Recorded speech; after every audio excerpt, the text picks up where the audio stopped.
यहाँ से कुछ ही दूर एक तालाब है जिसमें पवित्र और शुद्ध जल है। उस जल को पीकर और विश्राम करके थकावट दूर करके घर में जाओ, क्योंकि उस वणिक की जोर से आवाज सुनकर राजकीय पुरुष सिपाही या मेरी टोह लगाते हुए आएंगे। इसीलिए हे द्विज ब्राह्मण, तुम प्यासे हो, फिर भी मैं तुम्हारे साथ नहीं चल सकता। लो ये पत्ता लो, इससे अपने ऊपर हवा करो। कुछ आज घाम तुम्हारा पसीना चला जाए। उस मुनि को पलाश का पत्ते का एक पंखा देकर तुम वन में चले गए। तुम्हारे द्वारा ये एक वैशाख के महीने में जो पुण्य हुआ, एक ब्राह्मण की जो रक्षा हुई, उसी पुण्य के प्रभाव से आज कहते हैं तुम इस विशाल राजवंश में उत्पन्न हो।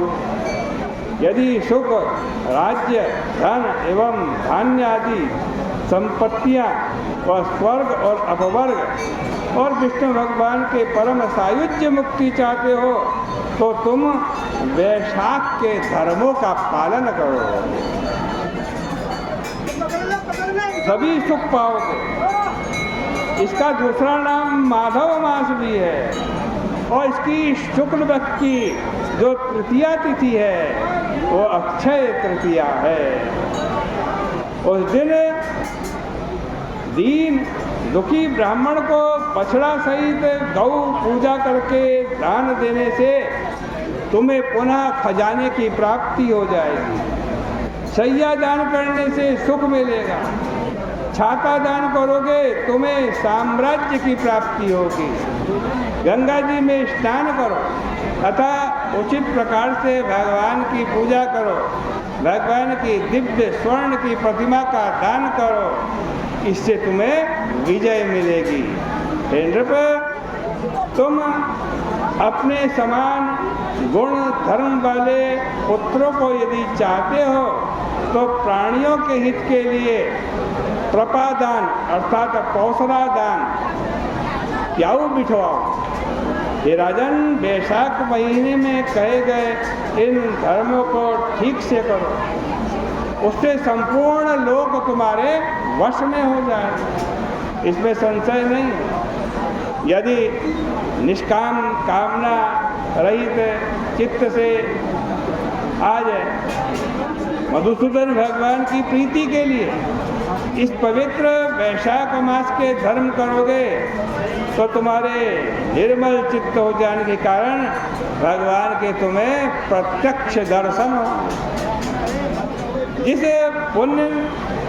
जिस पुरुष ने इस कल्याणकारी धर्मों किया है उन्हीं के लिए उत्तमोत्तम लोक अक्षय रूप से प्राप्त हो सकते हैं।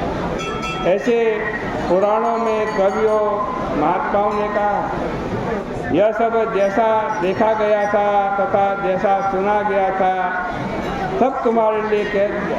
इस प्रकार उस राजा को समझा करके याज और उपयाजक दोनों ब्राह्मण जिस मार्ग से आए थे उसी मार्ग पर चले गए। उसके बाद महापराक्रमी उस राजा ने तीनों पुरोहितों से बोध पाकर श्रद्धा पूर्वक वैशाख के धर्म को किया तथा मैंने जैसा बताया था उसके अनुसार भगवान मधुसूदन की पूजा तब अपने प्रभावों को प्राप्त करके अपने सभी बंधु बांधवों सहित बची कुची सेना के सहित पांचाल नगरी हो गया। उसके बाद उसके शत्रु उद्दंड राजाओं ने नगर में इस राजा का प्रवेश सुनकर कि वो राजा फिर आ गया है, युद्ध के लिए चढ़ाई कर दी। उस समय राजा पांचाल के साथ उन राजाओं का युद्ध हुआ सभी महाबाहुओं को अकेले ही उस महारथी ने जीत लिया। अनेक देशों के स्वामी उन राजाओं के भाग जाने पर उस पराक्रमी ने उन राजाओं का कोष, हाथी, घोड़े सब ले लिए। वैशाख महीने के महात्म से ये सब एक क्षण भर में हो गया। उनके सभी संकल्प जो शत्रु राजा थे नष्ट हो गए, उस राजा के चरणों के नीचे आ गए। समस्त पांचाल देश में अतुलनीय अकाल हो गया। भगवान मधुसूदन की कृपा से उसका एक छत्र राज हो गया। शूरता एवं उदारता आदि गुणों से युक्त उसके 5 पुत्र हुए।